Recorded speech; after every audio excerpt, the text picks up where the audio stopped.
विशुद्ध समाजका गतिविधिहरू थाहा पाउनको लागि यी क्रोटेलाई यो रातो सब्स्क्राइब बटनमा क्लिक गर्नुहोस् अनि यो बेल आइकनलाई पनि दबाउन नबिर्सिनुहोस् है त।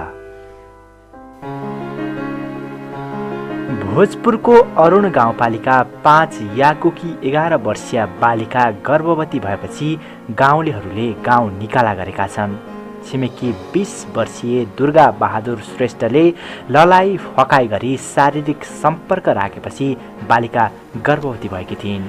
गर्भवती साधनाको बुबा नेवार र आमा दलित समुदायको भएको भन्दै केटा पक्षले दलितकी छोरी नबित्राउने भन्दै धम्की दिएपछि गाउँ निकाला गरिएको हो। गाउँ निकालापछि धरान झरेकी बालिकाको भने बिचल्ली भएको छ। बालिकालाई 73 साल पौष 9 गते दुर्गा बहादुर श्रेष्ठले शारीरिक सम्पर्क राखेका थिए। बालिकाको पेटमा 6 महिनाको गर्भ रहेको छ।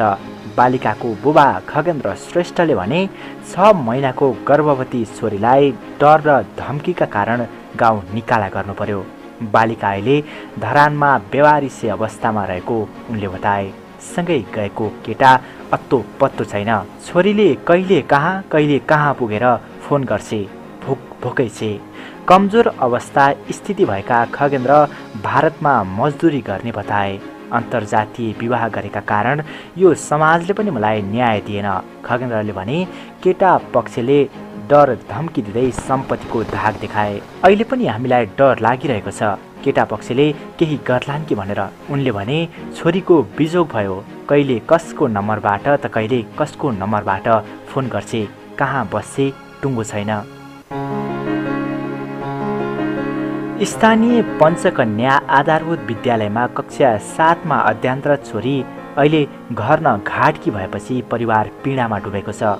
उनले भने गाउँ समाजले समाजबाट नै हटाउने कुरा गरे, मैले केही बोल्नै सकिनँ। बालिकाको माइजू निलम घलेले बालिकालाई स्वास्थ्य चौकी परीक्षणका लागि लाँदा गर्भवती भएको पाइन्। घलेले महिलाहरू समेत भएको भेलामा बालिकाको पक्षमा बोल्न कोही पनि नभएपछि केटाले बालिकालाई धरान लगेको बताइन्।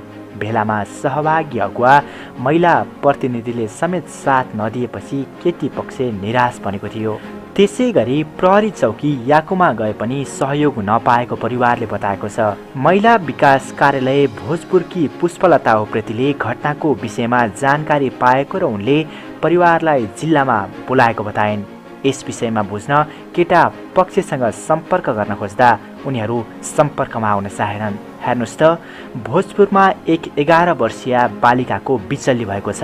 20 वर्षीय दुर्गा बहादुर श्रेष्ठले ललाई फकाई गरी शारीरिक सम्पर्क राखेर गर्भवती बनाइसकेपछि उल्टै बालिकालाई नै दोष देखाई गाउँ निकाला गर्ने यो कहाँसम्मको न्याय हो? के सधैँ गरिब नै थिचो मिचोमा पर्नुपर्ने हो? तपाईलाई यस विषयमा के भन्न मन लाग्छ? आफ्ना अमूल्य विचार कमेन्ट बक्समा कमेन्ट गर्न नबिर्सिनुहोला। साथसाथै विशुद्ध समाजका गतिविधिहरूलाई सञ्चारको माध्यमबाट दुनियाँको कानसम्म पुर्याउने यी क्रोटेलाई सब्स्क्राइब गर्न नबिर्सिनुहोला। हामी दिनदिनै नयाँ खबरहरू लिएर आउने गर्दछौँ। फेरि भेटौँला। नमस्कार।